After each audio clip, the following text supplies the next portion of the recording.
Hi, this is Eric. I'm building the HDPE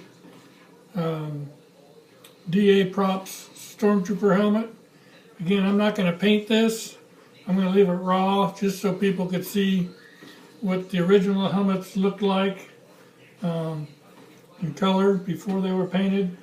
The thing I do like about these is if you do paint them with either spray paint or house paint like the original ones had, you could flex them a little bit and it'll crack the paint and you can flake some of it off and it'll give it that look of the original ones.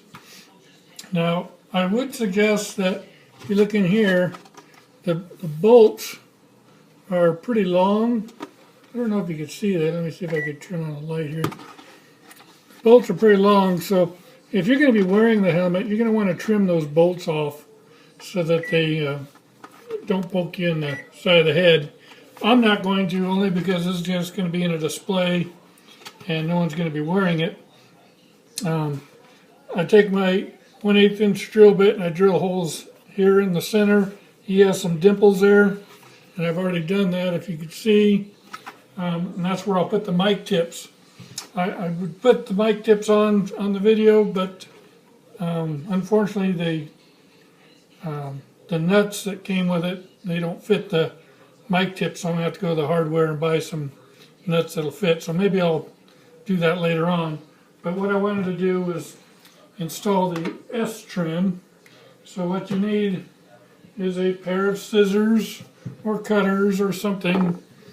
And some people like it to start in the back. I like it to start in the front because when you paint this, the vocoder black, there's a little gap in your S trim and it kind of gets hidden if you start in the middle. So I always start in the middle, and if you look at it, there's a big side or a big gap and a little gap. I put the smaller gap onto the plastic, and again I start in the middle and I work my way around, making sure it's pushed on all the way, because if you don't get it on all the way, and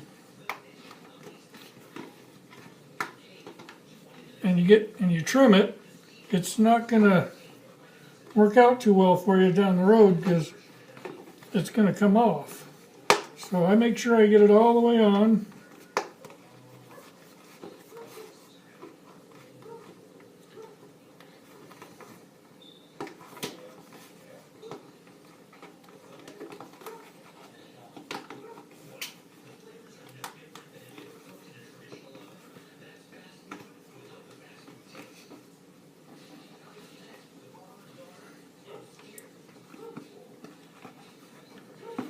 And once I get it close, I go back and make sure it's on. See, it came off over here, so I get it on all the way prior to trimming.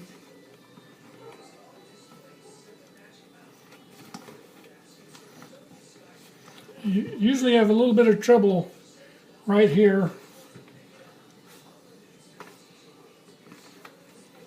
And what I do, once I get all the way around, I'm going to trim it long. And I'm going to force it onto the helmet only because it gives me that little bit extra. So I go about a 1/2 inch longer, about like that. And then I stretch it over it. And that will allow me to work it way around again and make sure it's really on all the way.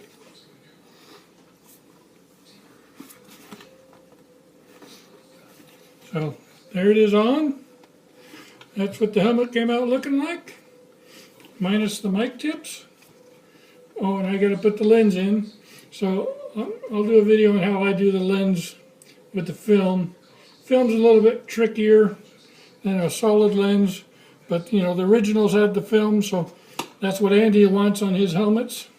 That's what I'm going to put on it because I like to build my helmets the way the maker intended it to be. And hopefully I'm doing his helmet justice, but I'll do a video on putting the lens in, and I just used some hot glue. You could use tape, whatever you want to use.